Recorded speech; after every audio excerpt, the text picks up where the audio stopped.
Better Sex Podcast, the place to be if you want to have better sex and more meaningful relationships. My name is Deborah Catt, and I believe that a sexy world is a better world. And to that end, I have unfiltered conversations with all sorts of interesting humans. I just want to take a moment to say that this is an adult subject, and there may be some adult language coming from the adults in the room. So, with no further ado, I'd like to introduce Dan Silverman. He is an international dating coach and a matchmaker. Originally from Miami, he specializes in coaching the invisible nice guys to help them avoid the friend zone. And there's so much to unpack there. But first of all, I just want to say that Dan is new to me, and I am thrilled to have him joining me here on the podcast. So, Dan, that's the short and sweet and official bio. But what I'm really interested in is your story. How did you get here? Well, it's a pleasure to be here. Thanks for inviting me on your show. And it's very nice to meet you too, Deborah. So, my story is a very sad one. I grew up as the nice guy. My mother basically taught me how to pick up women. And when you take advice from your mother about how to meet women, it's usually not going to be very helpful. And so, after a series of heartbreaks, I finally got my very first girlfriend, and she wound up cheating on me with my best friend, among many other guys. And it was quite a shock because one minute you think someone's in love with you, and the next minute, all of a sudden, you find this out and then they leave you. So that messed me up for a while. It was the straw that broke the camel's back. I didn't get any closure from it. I couldn't figure out why it had happened to me. But I started doing searches online because that's when the internet really started to get going. And I looked up why these things had happened to me. I needed closure. I asked questions to Google, hey, why this, that? And I figured it out. I found out a lot of things. And the more I understood, the better I felt. It was like therapy for me. And it became a passion of mine. My father and my sister are both psychologists. Psychology runs in the family. I have a theatrical background. I have a degree in it. I used to be a professional actor. So psychology, performing arts, all this stuff mixes into dating coaching because it's practical, applied psychology, body language, vocal tonality. It's a performance, especially when you're walking out meeting women or going on dates. You are portraying yourself in the best light as you possibly can. So that's my background.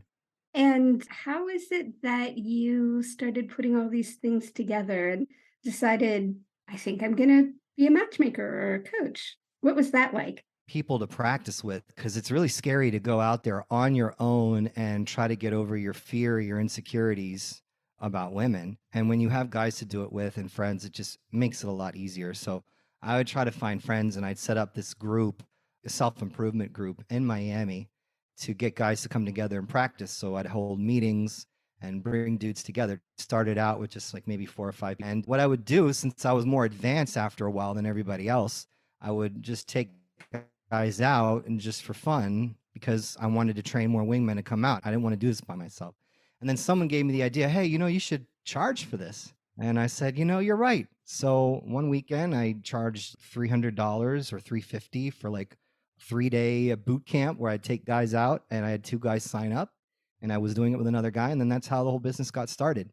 Later on, I started coaching women because I watched my sister fail miserably with every guy she was with. So her and I both have a pretty terrible history with dating. And I also really learned a lot from the female's perspective because of going out meeting them so often. And finally, when you got both male and female clients, it's just sort of a natural progression to go into matchmaking because you want to set your clients up. So it turned out I was really good. I used the social skills I learned from dating coaching to pick up women for other men. Most of the time I'm matchmaking for men, but I do work for women every once in a while. I'm curious, what is it that makes dating so difficult? Well, that's a real multifaceted answer. There's so many variables to it. And some people have it very easy. But you know how I like to akin it to? It's having satellite television, right? It's this new technology because of the internet, because of social media and Instagram, just online dating sites. There's just so much access now. And people think that they have so many options. People believe each other are to be replaceable. So the way I see it, it's like, remember when cable access TV came, or not cable, satellite access came out. So basically for men, it's like having a whole bunch of channels and none of them work, right? You see just a plethora of women online, but none of them ever swipe. And when you do swipe, It's somebody who just wants you to go on their Instagram or their OnlyFans account, or they don't even exist. Their profiles don't work. And for the experience for women, you have tens of thousands of channels, but like they're all in Spanish.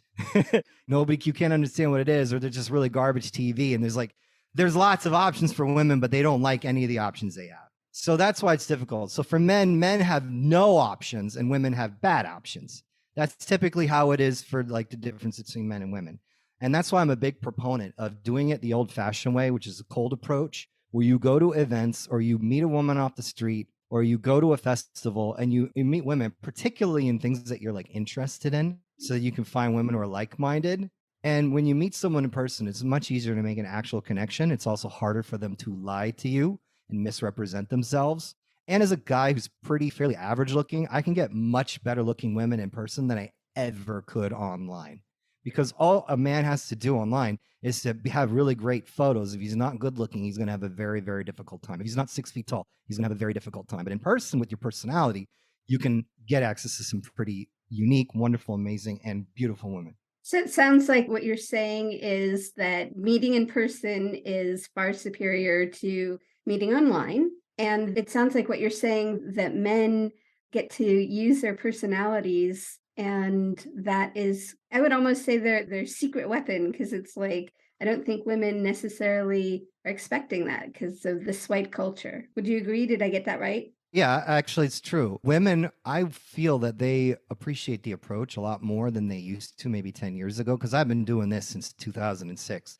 Very few men are actually cold approaching unless they're terribly drunk or the guy is like extremely nervous when he does it. Usually he's pretty drunk when he does it. If you can walk in and not act like you're drunk and act like a normal person and you're having fun, I mean, at the very least, you can get a conversation started. It doesn't guarantee she'll be attracted to you, but you at least get your foot in the door. And even if she's got a boyfriend and isn't attracted to you, you're still making a new connection. And perhaps she has other friends she could hook you up with.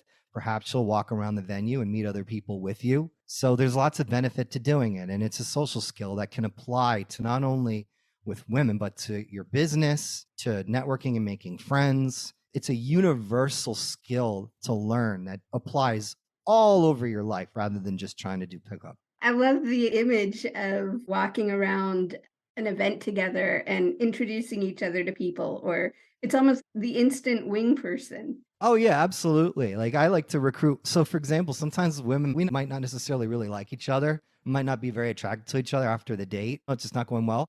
I'll still keep her around as a friend and I'll just bring her out when I go out. And then if I want to go and talk to a girl, I'll have her on my arm. We'll go meet girls together. Or I'll just throw like a, potluck or a party or something like that. And then just invite the girls I've been on dates with to come and hang out. And then it's like I don't have a party full of just dudes that I'm hanging out with. You know what I'm saying? And I can set my friends up with the women that maybe not necessarily I like, or they don't necessarily like me. So it's like a win for everybody. But that's part of my matchmaker side. I like to set people up. It's good karma. I love that. And I'm curious, so in terms of matchmaking, what is it that like, how do you know that two people are going to, or yeah, how do you know that two people might be a good match? Okay, so there's two ways that I go about it. One is logically, and then one is with instinct. The other one is with instinct. So logically, meaning on my contract, it's very specific of what they're looking for. I make sure that they have it in writing exactly what they're looking for. I have them fill out a profile to discuss what they're looking for, what they're attracted to. I look at photos of the different women that they may have dated or what they're attracted, all that stuff. And then that's going to really help me determine what I'm going for. Instinct, though, I've got to meet this client. I like to go to their house and actually check the place out, sit with them, get to know them for an hour or two, really find out what their vibe is like, what their personality is like. And then that's where the instinct comes in. I think, what kind of woman would vibe well with this guy? And I start to paint a picture. And so through the process of matchmaking, when I set somebody up, I'll set up with what I'm thinking might work for them. If it doesn't work out at all, I'll find out why, and then I'll improve upon that. Or if it works out great, but maybe there's a few things that are not right with them, or maybe the woman doesn't like them in a certain way, I will utilize that information and do better with the next match. That's why I do unlimited matchmaking whenever I do matchmaking, because part of the process is really understanding who that person is and their preferences, as well as who they can attract over time. So that way I can really pick the best people for them. On average, and I'm imagining there's probably a big range here, but on average, when you work with a matchmaking client, how long does it take for you to figure out or to help them find who they're looking for? So average, I would say it takes about 2 months, 3 months, but that's Oh, because maybe it'll be like 3 or 4 dates till I really understand what it is they like. Sometimes I've had situations where the very first match, they wound up dating that person. And I've had it where like the very last match is winners. It's so variable. There's a big luck factor in this because you're playing with so many variables here. I always like to say you're not hiring a matchmaker to get you into a relationship or a marriage, even though ultimately that is what you're looking for. But a matchmaker can't guarantee that. It'd be unethical to do that. I can't mind control the other person. A matchmaker is going to put people that are qualified for you, pre-qualified, pre-screened, place them in front of you, and then it's up to you to seal the deal as the client. My job is just get people in front of you. and then do you do a lot of coaching with your clients in terms of with the matchmaking clients or? Oh, yeah. I won't take a matchmaking client on if they're not open to coaching. There's always a reason why someone's single. There's always a reason. If they want to be in a relationship and they're not in one, there's a reason why. And usually you can find that out and they need coaching. So there's a difference between matchmaking clients and dating coaching clients. Typically, I'm not saying all of them, but in general, coaching clients realize they have a problem and want to fix it. And they want to put in the work because they realize they need help. Whereas a matchmaking client hasn't necessarily figured out that they're the fucked up one, right? And they think, oh, I just haven't met the right person. Maybe they're pushing the right people away, but they come hoping to be handed somebody on a silver platter. Not all of them, because those ones who don't want any of the help or can't be convinced that there's something going on that's possibly causing that, they're not willing to do in the work. If they are not like that, then I'm not willing to take coaching. I'm not going to work for them. But in general, like a lot of matching clients don't think they have a problem. They don't want coaching. They just want to be handed people. Understand? Yeah. So basically, what you're saying is the matchmaking clients come to you and they're like, hand me my person, and you're Some. dating some. And then your dating clients, for the most part, some come to you and they're like, well, this isn't working for you. Can you help me figure it out? Yeah, all dating coaching clients realize they have a problem or they're dealing with someone and they know there's something messed up, right? They come to me seeking help, but a lot of matchmaking clients, a lot of them don't think that there's something or there's an issue that they need resolved. They don't feel like they need coaching. If they come to me saying they don't feel they need coaching, I know that's not somebody I want to work for. That's actually a qualifier for me. I mean, you're signing somebody up for 6 months. It's a relationship. I only take on very few clients a year. Most of my clients are dating coaching clients. And I'm curious, I want to come back. You're talking about the invisible nice guy, and I'd love to hear more about what you have to say about the invisible nice guy and what it is that keeps them. You mentioned the friend zone, and I'm curious if you want to talk a little bit about that. Okay, so the friend zone, the invisible nice guy, that's the guy who's always a friend. That's the guy who, at the end of a date, when a woman gives me feedback about the date, she says, oh, he's such a nice guy. He's really great, but I just didn't feel it. Or, oh, I just didn't really feel the chemistry, but I'm sure he'd be great for somebody. Like, he's such an amazing, sweet guy. I just didn't feel it. That's the invisible nice guy. So I'm curious, like when you hear somebody say there wasn't any chemistry, what are they looking for? What are they saying? That's basically womanese for I wasn't attracted to him. That's a nice way of saying I don't find him attractive. Okay. I'm And curious because, oftentimes women don't know what they're looking for to answer that question. But yeah, I generally mean, speaking, the way you make women feel attraction is you make them feel emotions, lots of emotions, both negative and positive on a date. That's something the nice guy does not do. He's very pleasant. He sticks to one emotion the entire time, which is comfort, and he never builds attraction. so to be clear, what you're saying is that he's comfortable, that there's not an emotional roller coaster. Is that accurate? Yeah, I mean, that's not specifically, he does not make her feel attraction. He doesn't push her buttons. He doesn't create edge. That's something that assholes do extremely well on dates. Is the woman can't quite figure the guy out. He's mysterious. He's not easily won over. He feels that the woman is lucky to be on a date with him rather than the other way around. He tries to find reasons for her to qualify to him. He's a badass. But he's funny. Even though he's arrogant, he's funny and he makes her laugh. Whereas the nice guy is supplicating and trying to prove himself to a woman. And it's so easy. She hardly had to work to get his approval. So definitely sounds the seduction world or what are they calling it these days? I don't know what you're talking about. Dating coaching. No, Like there were a bunch of guys for a while who were not the seduction world. It was before that. It was Pickup artists? the pickup artists. Thank you. Well, actually, pickup artistry is one subset of just the whole dating sphere. There's lots and lots of communities inside of the whole like sphere of men's self-improvement. Pickup artistry, though, is definitely was way back then. The heydays was the early 2000s is when it all started out with, I would say, mystery, and then the game came out. I don't really associate with the pickup artist industry. It's a little sleazy, even though I do a lot of the business that they do. I do take guys out in the field and practice. And a lot of the theories behind what I teach do come from pickup. But Mm-hmm. I try to take good, positive elements of everything that I know and then bring it in to a style that nice guys can use. So I don't like to use a lot of the real dark stuff, although a lot of the dark stuff can be very effective. That's why they used it. I'm not trying to teach them how to be manipulative. I'm trying to teach them how to compete with the assholes. And just to be clear, when we talk about the dark stuff, we're talking sort of the hypnosis, the conditioning. Would that be accurate? Oh wow, I think you might specifically be talking about speed seduction. I think which is Ross Jeffries. I don't use any of that stuff. I'm aware of it. I don't really use that because it's weird. I like to use more of a natural style game. So I try to teach concepts and then have the guys create their own style using those concepts, like a freestyle, improvisation, since I have a theatrical background. I don't like to specifically give guys lines. I like to teach them the concepts and have them come up with their own lines. It's Got more it. authentic that way. But I do know what you're talking about. I don't use like hypnosis and implying words and embedded commands. That's all silliness. There's no reason to do that. It's just a lot of extra work, in my opinion. So tell me a little bit about some of the concepts that you teach nice guys. Okay, so I like to teach them a structure. So I teach them the structure about how a date should go: first date, second date, third date. I like to teach them the structure of pickup when you first meet a woman, a strange woman out of nowhere, all the way to creating a sexual romantic relationship with her. I also like to teach them structure on how to escalate things from like completely platonic to a sexual relationship. It's important for men to learn these things because usually the responsibility of escalation is on the man. Women are very rarely going to make the first move. And if the guy does not do that, generally speaking, it kills the attraction because either A, the woman is going to feel rejected, or B, she's going to think the guy is weak. And so it's important to teach guys how to be the assertive masculine force in the relationships they have with women.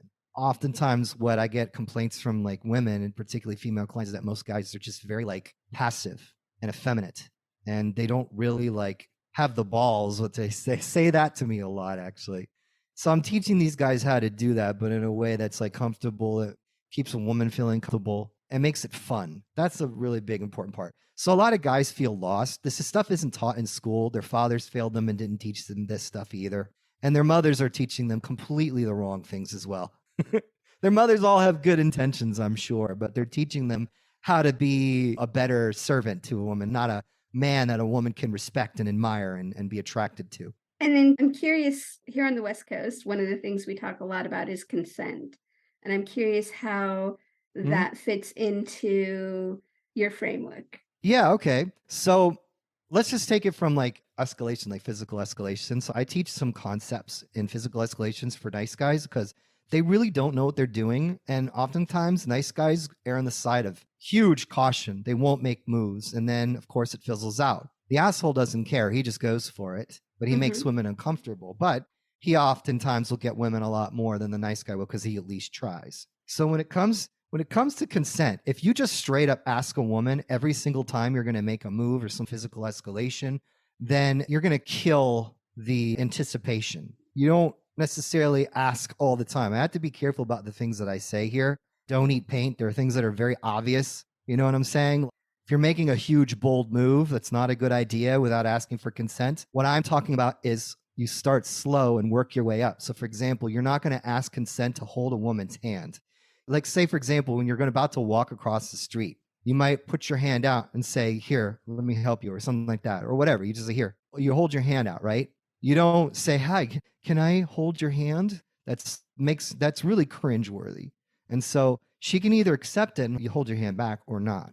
Or let's say you guys are cuddling and she's allowing you to like pet her hair and she's looking into your eyes. These are all subtle implications that she wants you to kiss her. So you'll slowly go in to kiss her, and then you do it. If she doesn't want to kiss you, she can always move her head away, or she can always like say no, right? But you're not going to be straight up asking for every single thing you do. That's where I disagree with a lot of people that teach this consent stuff. And so to help nice guys out figuring out how consent works, basically what I try to teach them is you want to make your moves when you can, when you find opportunities to do so, but never at the expense of the woman's comfort. Because if you go past her comfort zone, you're making things worse for yourself. You don't want to try to rush towards sex. When you do that, she can feel it. And then that completely destroys the genuine connection that you're building up. Like physical touch and escalation should be a reward rather than steps to get to sex. That's the first thing that needs to be said. The second thing is there's two concepts that I always teach. One is 2 steps forward, 1 step back. And then another one I call red light, green light, yellow light. So what 2 steps forward, 1 step back means is you make your move. Like say you hold your hand out to cross the road with her, and maybe she grabs your hand, you walk across the road. You can go ahead and let go of it once you cross the street.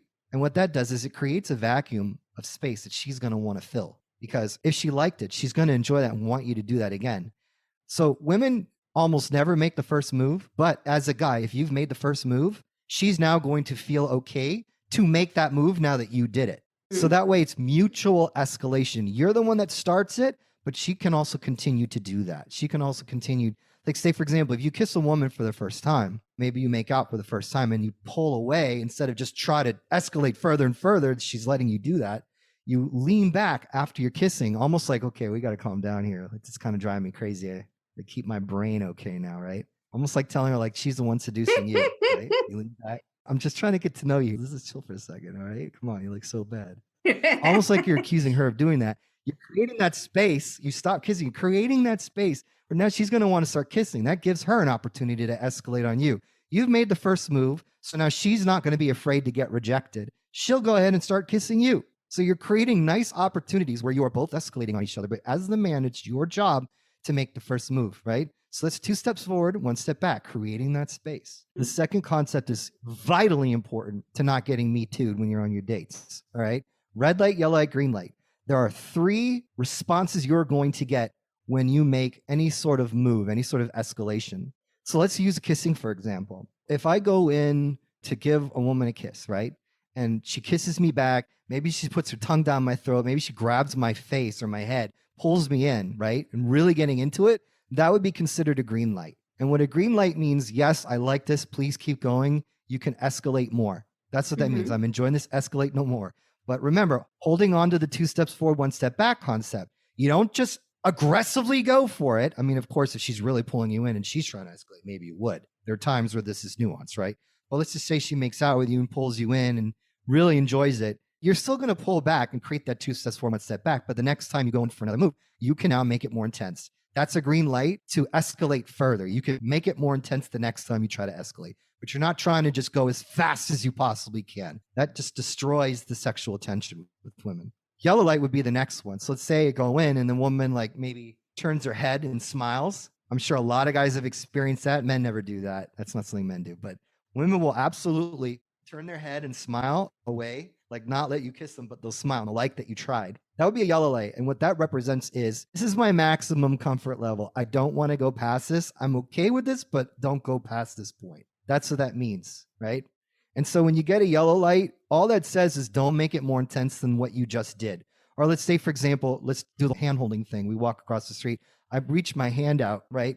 And when she grabs it, it's sort of like loosey-goosey. She's not really squeezing it. She's just sort of letting me do it passively. That would be considered a yellow light. I need some more comfort to build with her before I do anything more intense than just a handhold or any sort of physicality that's less intense than that. I'm okay to do it, but nothing more than that. Yellow light is you're getting close to my comfort boundary. And now, of course, the red light is where you've breached that comfort boundary and you've gone too far. You probably escalated too quickly.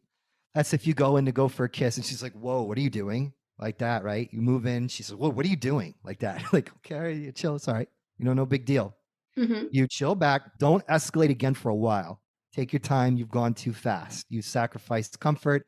Now you got to kind of go back, start slow again, start everything new. Let's say I put my hand out, right? She doesn't take my hand and she's just leaving me hanging. okay, I'll put my hand back in my pocket and not try to do that again for a long time, right? So that's how you know red light means that you pushed it too far. Don't keep pushing, go back and start over. You pushed it too far. I think that really helps out with guys in terms of consent. No, So, it sounds really great. I love that. I really like the idea of holding your hand out and waiting for the response as a physical consent as much as verbal consent. Would that be yeah, well, it accurate? gives them an opportunity to say no. So it's almost like implied consent. If you see a guy moving closer to your face and taking like 5 seconds or 3 seconds to get there, you've got a long time to say no if you're grossed out by that guy, right? And you can Yeah. say no. It gives you an opportunity instead of just jumping in there without you ever having an opportunity to reject it. So what I'm really hearing is speed matters, that the dance matters, the 2 steps forward, 1 step back, One creating step back. space for leaning in and leaning out, and really tuning into, is this a red light? Is this a yellow light? Is this a green light? Yes. And as you practice these things, like this is a nice starting point, but as you practice this and get a lot of experience, you'll start to notice patterns of female behavior and you'll pick up on signals where it's like, I'm getting huge green lights, right? Before you even try to escalate. So if you ever think about some women where maybe you've like hooked up or made out with a guy within less than 5 minutes, that happens because the woman is giving out signals that she wants to be kissed. And this takes practice to be able to see. Like you have to have experience to notice these things. The woman's getting really close to you, rubbing her leg on you. She's physically escalating on you. She's like petting her hair, giving you all these signals that she wants you to do that. That takes experience to really develop and hone that skill. But just for any guy who's starting out, which is typically the nice guy, he's really just starting out learning dating skills. He should follow the 2 steps forward, 1 step back rule, and the red light, green light, yellow light. One of the things we talked about earlier that I thought was really fascinating is this idea of heading out into the field, if you will, and getting to actually play with this. I'm curious, when you go out for an evening and you're going out, like, do you think of it as hunting? Do you think of it as how much of a goal do you have when you head out? That's a really good question. It really varies. Sometimes I just want to go out to have fun. I don't really care what's going on. If I happen to meet a cute girl while I'm out, great, but it's not like the objective. Other times I'm like, okay, I really want to meet somebody, so I'm going to do this amount of approaches, or I'm going to really make an effort to meet a lot of women tonight and see where I can take it, right? So yeah, there's various objectives to go out, but I think for a guy who's starting out with this, like the ultimate goal, I think for a guy to be successful with women, he needs to have options. So I feel like innately women have options.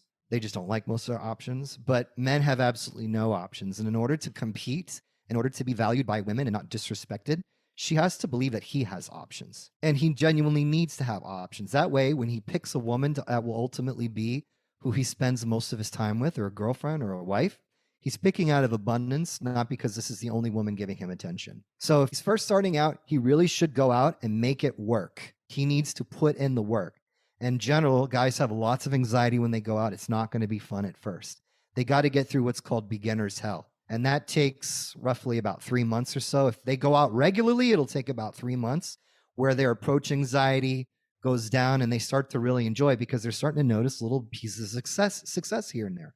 Now, from my perspective, I've been doing this since 2006. I don't feel the need to constantly go out and practice, especially since I'm going out with my clients a lot and taking them out and practicing anyway. I'm out there all the time. So when I go out, it's just mostly for fun. And if I meet a great woman, great. But let's say I was dating somebody and I was really getting serious with her, I'll be lovey-dovey, and I wasn't really like talking to other women, and that falls through. And I'm heartbroken. Best believe I'm going to get back out there and get back on the horse because I've probably gotten soft with my skill set. This is a social muscle that needs to be maintained, just like going to the gym.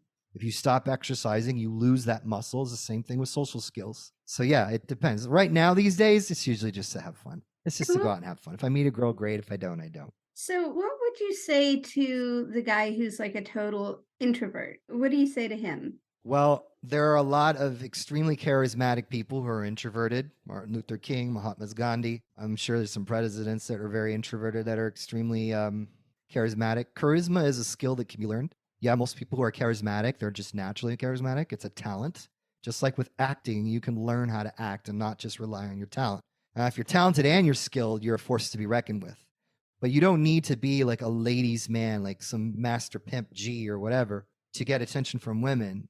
I mean, most guys are not looking to be huge players. Most guys are just looking to have a nice girlfriend that they love, who's pretty, that they're attracted to, that they can be with. They're fine with just one woman. So you don't need to be Mr. Pimp. What you do Mhm. need is options, right?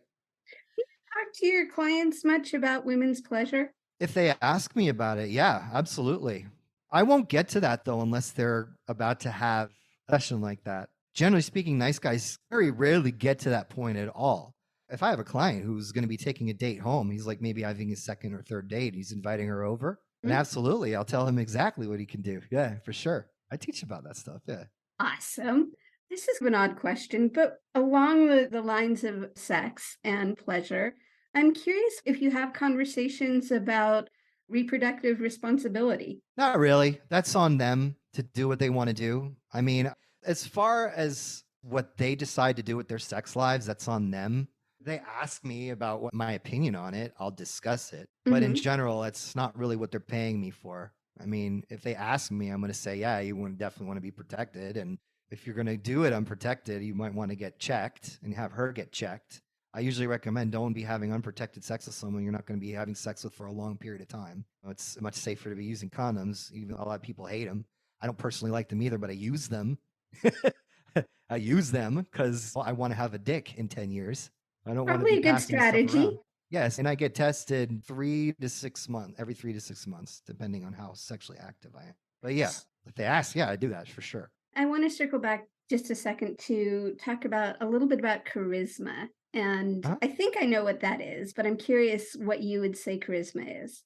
Charisma is the ability to influence people. It's the ability to make people like you. It's ability to get what you want from people as well. You could call that manipulative. I call that influential. You are able to create an energy in the room that you are in. You have the ability to become the center focal point of that group that people want to know and get to know nice things for. You're the complete with. That's charisma. And you say that's a learned skill.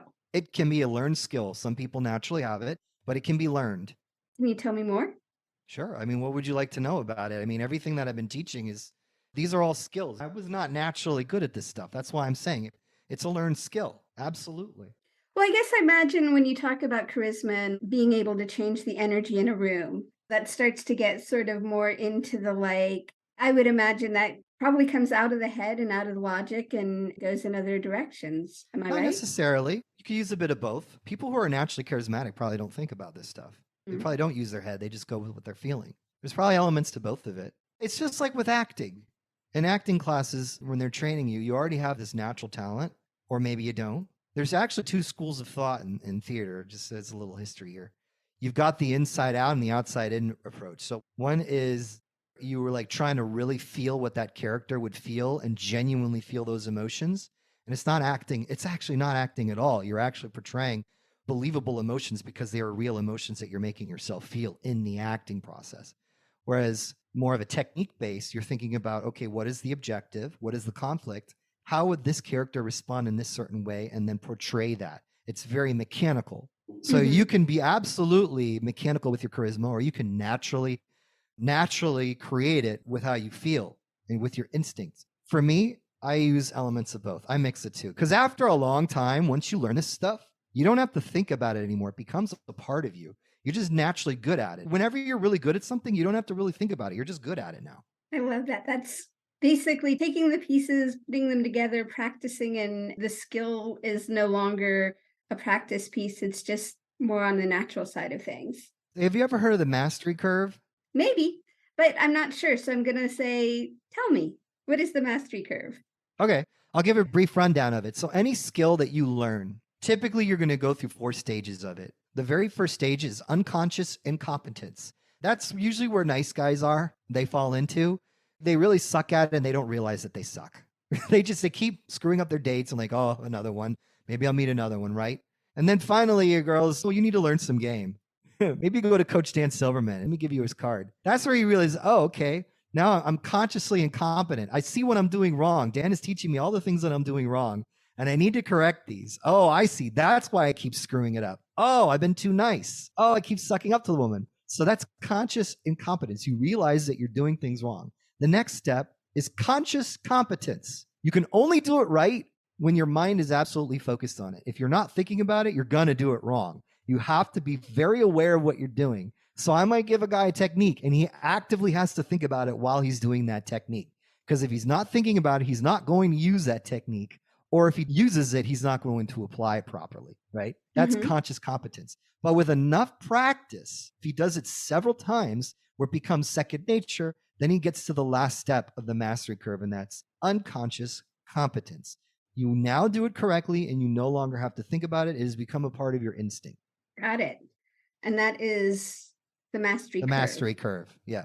So I knew you were an actor for a while. What was your favorite role that you ever played? I always loved playing the bad guys. Any I bad played guy? the Cyclops where I got to eat someone on stage. I got to play the big bad wolf and Papa Bear. Those are all fun. I see. Yeah. Children's theater? Yeah, I did a lot of children's theater. I also played Captain Hook. I loved playing the bad guy. What do you like about the bad guy? Because the bad guy has no rules and he's got more personality. He gets to do whatever he wants. He has fun. He's the rebel. He's like, fuck society. I'm going to do whatever the hell I want to do. I like to think of myself as a very nice person. It's nice to have some of that darkness come out when I'm on stage where I really get to let loose of my shadow. And, usually the bad guy is generally just a very misunderstood, traumatized character. That's why he's bad. He's usually an outcast of society, shunned. And it's funny, as you said that about not having rules, what I imagine for the nice guy is that there's too many rules. The list is long about the rules and how to do things. What do you mean? What rules? What are you talking about? Well, I would imagine that the nice guy has rules about how he's going to show up and how he's not going to show up and who maybe internal rules. No, I don't think so. And the reason why I say that is because nice guys don't know what the hell they're doing. They're lost. They don't know what they're doing. They don't know any rules at all. I would argue that when I start teaching them things, I give them rules to follow. So that way it gives them structure. Once you get good at this stuff, you can start breaking those rules. But in general, in the very beginning, you do need to follow pretty rigid rules because you are consciously competent. So if I make you think of too many things as a guy, I make you think of way too much stuff and being flexible and all over this, it can get really overwhelming. So I like to give some general guidelines to follow. And then once you master those, you can start to play with your own style and start to play with other concepts. Understand? Okay. Yeah. So instead of having too many rules, they don't know what the rules are. They're lost. Got it. It's almost like they got the wrong rule book. They don't have any rules. They haven't even read the rule book. Well, I guess I was just sort of going on the idea where you were saying your mom taught you about dating. And I would imagine what her rules would be very different than the guy down the block's rules. Oh, yeah. Yeah. Every single thing she told me was exactly the opposite of what I teach. I'm so curious. Can you give me an example of something she told you? You should tell her how you feel. She'll really appreciate that. Or like, what else? Well, why don't you be vulnerable with her and then maybe she'll be your girlfriend? You should show up with flowers. Show up with flowers. It'll make her feel special. So where do your feelings and vulnerability come in? Or do they? That's a really good question because I'm not trying to teach guys how to be robots. So vulnerability needs to be earned. Trust needs to be earned. And not to say that you shouldn't trust women at all. There's just degrees that you would trust someone. If you met a stranger, would you just let them stay at your house for a week straight? No, you like to get to know that person first, right? You're not going to share your deepest, darkest, innermost secrets to someone right off the bat. You got to build trust with that person. So over time, you gradually let them get to know deeper sides of you, like peeling the layers of an onion. Every time that they show and reveal themselves, you start to reveal yourself. It's a process, right? So when it comes to sharing a vulnerability, I think the very best time to share a vulnerability is when you clearly have attraction from her and she's thinking, wow, I really like this guy, but I don't know anything about him. That's when you can start to really reveal stuff, right? Let's say things are going really well and she's putting an effort into making a relationship work with you. Then absolutely, you want to be more communicative. You want to be more open about your desires, your wants, even some of your insecurities. However, I never think it's a good idea to break down and lose your shit, lose your emotions, lose control of your emotions when you're around a woman that you are in some form of sexual romantic relationship with. I think that's always a very bad idea for a man because women innately can't stand weakness. Even though they say they want a guy who cries and all that, they generally don't stay with guys like that. If you as a man have a lot of issues and you really can't hold yourself together, go talk to your boys about it. Go talk to a therapist about it. Go talk to your female friends about it. Don't talk to your lover because that's going to turn her off. And I hate to say that. We all like to live in fantasy land where we can cry in front of our woman, but that generally turns them off. So that's where I draw the line. You don't cry. You don't lose your emotional control over, because women look to us as men, as a masculine man in their life, for support, as their stability. We're the ones that are supposed to keep them emotionally stable, right? We're the rock that they can depend on. If we show that weakness that they perceive as weakness, they will lose attraction for us. We can be upset. We can talk about our vulnerability or what's bothering us, but you can't start crying in front of her or yelling and screaming. All those things show weakness. You don't do that. You don't show a lack of emotional control around women. I think there's only one exception. If a family member dies, or like your dog dies, or something really close to you dies, I think that's like one of the only exceptions to the rule. Anybody would cry in that situation. So, on the other side of that, how do you deal with women's emotions? All right. So it's such a large question to answer because there's so many things that can happen. When she's showing you emotions in a disrespectful way, or if she's showing you emotions because she really cares, there's so many different ways to apply that question. Do you have something specific, or you want me to just give you a generalized answer to that? I didn't have anything specific. I was just kind of curious. When you said women don't want to hold men's emotions, I They mean, don't, I didn't say that. I said you don't want to lose your emotional control around a woman. You can reveal your vulnerabilities or say what's upsetting you, but you don't lose your emotional cool around a woman. You don't start crying or screaming or whatever around a woman. You don't do that. That's what I said. okay. You can share vulnerabilities, absolutely. But yeah, you don't lose your shit around women. And losing your shit is yelling, screaming, crying. Yeah, exactly. Really intense. Like you're losing your cool. You never lose your cool around women, ever. Or at least women that you're dating. You lose your cool around your female friends. They don't care. They're not attracted to you anyway, right? Usually not. So tell me about your female friends. What's that experience like? Okay. Well, I was going to answer your other question, though, about the how do you handle Okay, a well, woman's all right. Well, emotions. That's a pretty good question. Let's start with that then, and then I'm curious about, Okay. because there's all the rhetoric about like, oh, men and women can't be friends, blah blah blah. Yeah. All right. I'll talk about that too. So when a woman is having crazy emotions, like I said, you want to be the rock, right? So it really depends on how much investment you two have had. I'm very forgiving women lose their shit around me because I understand I'm very hard to date. I trigger a lot of jealousy. I'm a dating coach. I'm a professional flirt. And I tend to like very feminine women, and feminine women tend to be more emotional. So I understand that that's just part of the price to be with a really feminine woman. So if I get intense emotions, it really depends on what's going on. If I see that she's really upset, I'm going to give her love. I'm going to make her feel valued. If it's genuine, like she's being vulnerable with me and that's why she's losing her shit because she's sad or afraid, I'm going to soothe that. But then after I've calmed her down and got her into an emotional state where she's calm, I'm going to tell her or teach or guide her how to communicate better without losing her shit. I'm going to say, listen, if you're ever feeling jealous, sweetheart, if like you ever feel like I don't love you, whatever it is I need to tell her, you need to let me know before it starts to get too bad. I hate seeing you get like this. It really hurts me to see you get so upset. I want you to be happy with me. I don't want you to be insecure. So I might say something like when she's in a calm state. Now, if it's disrespectful behavior, generally speaking, say, for example, she's like screaming or yelling, calling me names because she's upset, right? If it's something like that, she loses her shit. I'm not going to take it personally because I understand, like I said, women can get emotional sometimes. I'm not going to hold a grudge against her, but I will tell her, listen, I cannot talk to you right now. We can't resolve this when you're in a heightened emotional state. Let's talk about this when you're calm. And if she wants to continue yelling and screaming at me, I'll just remove myself from the situation and I'll leave. And she can blow my phone up. She can call me 17 times and do that whole histrionic thing. She can text me vile, vicious things. I just won't reply to it. I won't respond. I'll ignore her. She does not get attention from me when she's abusive. When she calms down and she starts to apologize and she wants to talk, a healthy couple would, then I'll go ahead and talk to her, but I will expect an apology for sure. And she usually does when she knows that she's wrong and she's acting like that. Even if I'm at fault, it's still no excuse to act like that. You understand? And I can take responsibility if I'm the one that triggered it. But I'm not going to take it personally. I just don't want to reward that behavior with attention. So basically, with women, attention is reward and lack of attention is punishment. So if a woman is disrespecting you in a relationship, you withdraw attention. If she's treating you really well, and doing things that you like and investing in you, then you give her attention. You text her back and forth throughout the day. You give her validation. You try to make plans to meet up with her. But when she's disrespecting you, it always comes because women test, right? That's why I don't take this personally. I expect it to come at some point. There'll be little tests of maybe not necessarily full blown disrespect, but little bits of it. She'll throw at a test to see if she can control me or see where I'm at, see if she can like push the envelope emotionally, right? And that's when I withdraw the attention. And that's something that assholes do very well that nice guys don't.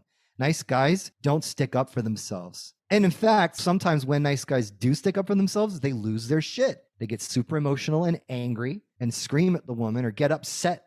That's attention. Even if it's negative attention, it's still attention. So I digress. So having said that, so I just want to make sure I got this. Sure. I'm really curious about the attention thing that you just said. So attention is reward for good behavior. If you're being disrespected, called names, yelled at, put in positions that are not respectful for you, then you're saying that the attention gets, I'll be back when you're calmer, but I'm not going to deal with you now. Would you say that's accurate? If she's being like that, being disrespectful. So what I'll say is, listen, we can talk about this, but we'll talk about this when you're calm. Can you be calm? She gets all crazy and stuff. Obviously, not all women do this. I don't want to paint a picture like all women are crazy like this. I would say that most women have their moments. If you act stupid and piss them off enough, for sure. I'm very capable of pissing women off, like accidentally. But not saying all they do. But yeah, if they're disrespectful and they don't want to have a rational discussion and be calm about it, then yes, you need to leave if they're being disrespectful. I leave it. And I don't like to make it seem like I'm like training a dog or something. I'll reward this behavior and punish this behavior. Do this with anybody, not even just with women. If somebody's being kind to you and that you're enjoying the relationship you have, yeah, you give them attention. You treat them with respect and act like a normal human being around them. You want to be kind to somebody who's being good to you. But if someone's not being good to you, you don't reward them with attention. You withdraw. Simple. I mean, I think we always teach people how to treat us.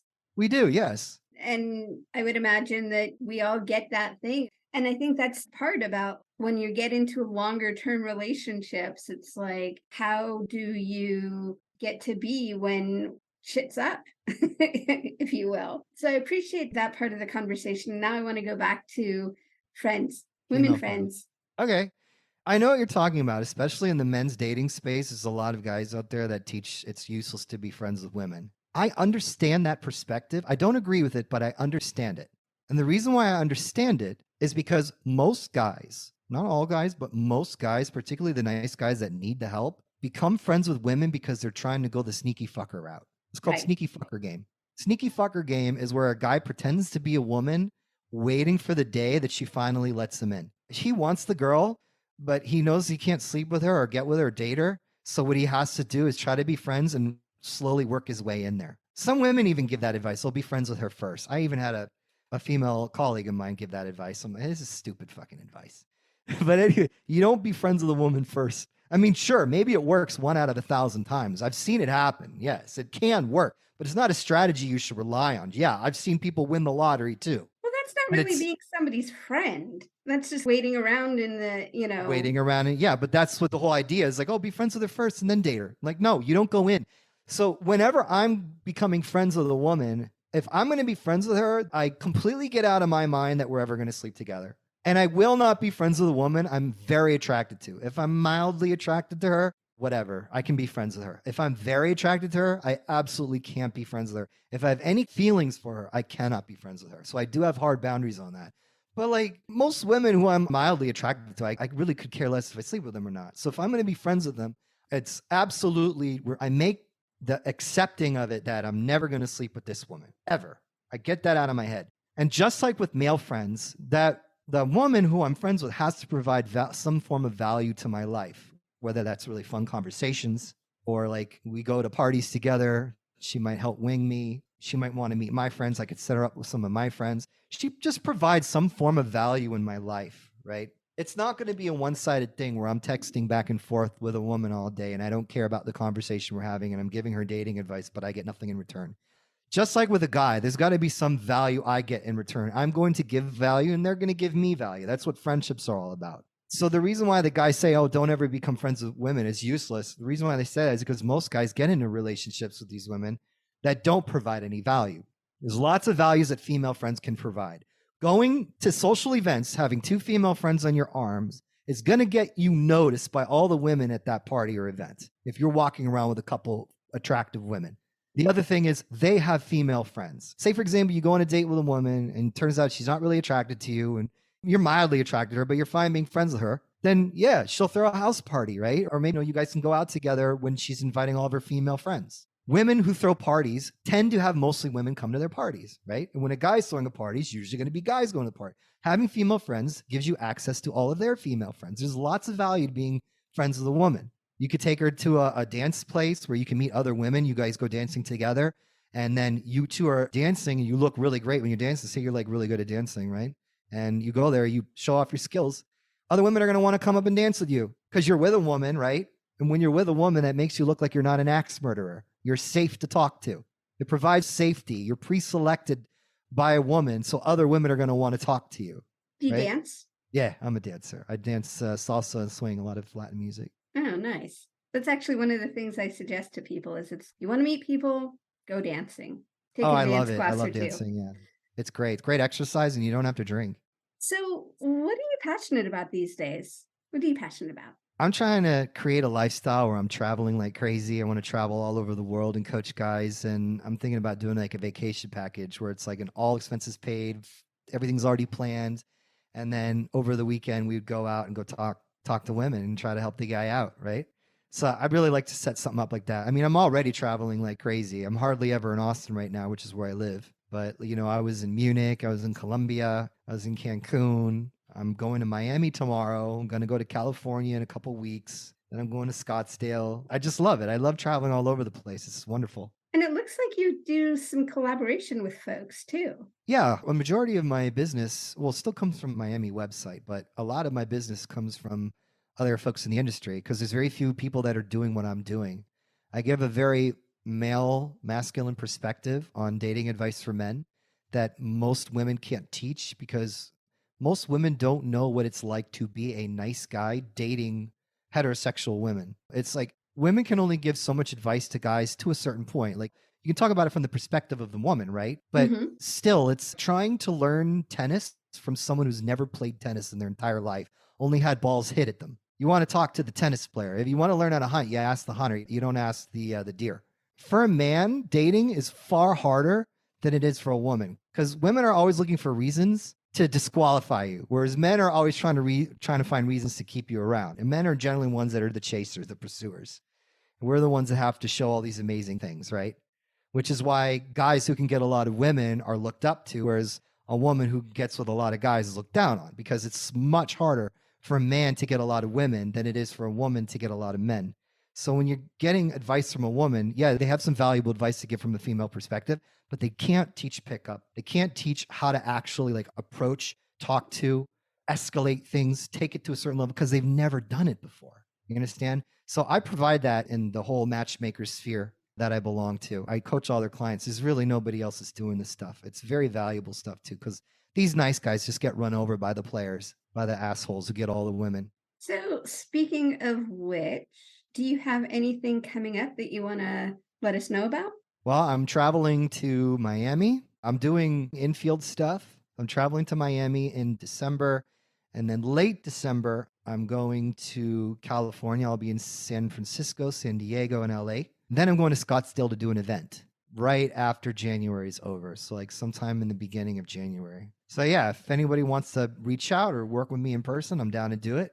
Well, I'm not. Holler at your boy. Can you tell us about this event or is it secret? It's not a secret. It's just we haven't set it up yet, but we're going to meet at a cigar bar and we're going to talk about getting into dating for like the modern man, especially for all the guys that are recently divorced. And yeah, we're going to give people, it's going to be like a Q&A session. We're going to get together, hang out, talk shit, talk guy stuff, and I'll help all the guys out. Got it. And the best place to find you is? Best place to find me right now would be on my website, matchmakingmiami.com. My YouTube channel just got banned, unfortunately. I guess they don't like the things that I was saying. So that's that. When you speak the truth, you get canceled. And the other thing is I am creating a new website. It's going to be called betterdatingservices.com, but Ah, it's not up yet. But that's going to be something I'm going to promote a lot more. I just keep the Matchmaking Miami site because from Miami, and Miami has a lot of prestige. It's like the Olympics of dating there. If you can date in Miami, you can date anywhere. From what I gather, Miami is definitely the hardest place to date, but so is Las Vegas. Those are the two, but I'd say Miami is far harder. and why is that? It's a very superficial city. Very superficial city. If you want to find a relationship in Miami, best of luck to you. It's not that you can't, it's just very difficult. It's a transient city. Most people are not really from there. They go there and then they leave. It's a party city, just like Vegas, right? It's a fun city, but if you're looking for something serious, I mean, it's going to be very difficult for you. Oh, interesting. It's like the capital of sugar babies, too. More so than Las Vegas? Probably right up there. Interesting. God, that starts a whole nother topic. I know, it's crazy down there. It's a real jungle down there, man. That's why I like being in Austin. People here are much more healthy. They're a lot nicer over here. People are much more kind and community oriented. This is really good getting away from Miami and recovering from all the trauma from Miami. So, getting towards the end of our conversation, if there's one thing that you want men to know about women, what would that be? Most advice that you've been told is wrong. I would also say, I guess you only said one thing. Oh, Can come I on. say All two right. things? Yes, you can say two. You can even say three. Okay, definitely I want to say the second one. You also do not have to be abusive to be a bad boy. You don't have to be an asshole to get women. You just don't want to be a nice guy. Got it. And then if there's one thing that you would like women to know about men, what might that be? There is a difference between a man wanting to sleep with you and a man wanting to put a ring on your finger. If you're getting a lot of attention from men online, you got tens of thousands of right swipes and lots of attention online, that doesn't equate to the guy wanting to be in a relationship with you. It's very easy to make a guy want to sleep with you. It's a completely different thing if a guy wants to wife you up. So if you're not getting the guys you want to commit to you, then you need to learn girl game. And there actually is girl game. There is a concept called girl game. Guy game is getting to sex. Girl game is keeping a man around after sex, getting him to commit. That's girl game. I see. I don't know. My first thought about that is like, I just want him around once a week from 6 to 9 and then, you know, so. That's funny. Well, Deborah, you had to say you're a little bit different. I think most women in this sphere is looking for dating advice. They tend to want a boyfriend, don't they? A boyfriend or husband. Yeah, probably true. That's not what I'm after these days. That's fine. Each his own. Exactly.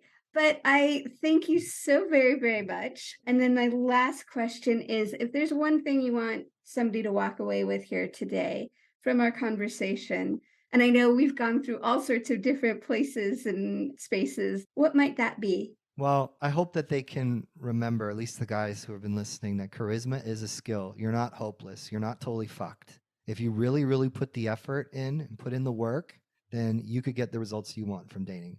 I'm not going to lie to you. You're going to have to put in some hard work and make a lot of sacrifices. This is not easy. If it was easy, every guy could get women, but it's not. So if you're not willing to put in the energy or put in the effort, you're not going to see the kind of results that you want. This is something that you really got to focus on. But you are not fucked. I've worked with all kinds of guys. I've worked with guys who are like 5 feet tall. I've worked with guys with Asperger's. I've worked with guys who are deaf. I've worked with dudes who have a mental illness, many of whom saw success because they put the work in. If you listen to what I tell you to do and you apply yourself in practice, you will get results. All right. You heard it from the master, the Miami matchmaker master. Dating master. Anyway, you heard it from Dan. There you go. Please join us again for more conversations about sex, about relationships, and how to make it all better. And if you've liked this conversation, please subscribe, like, and leave a comment. There will be links in the show notes, and if you have questions, we have answers. On that note, I look forward to our next conversation. Thank you so much for joining us at the Better Sex Podcast. Thank you. Bye.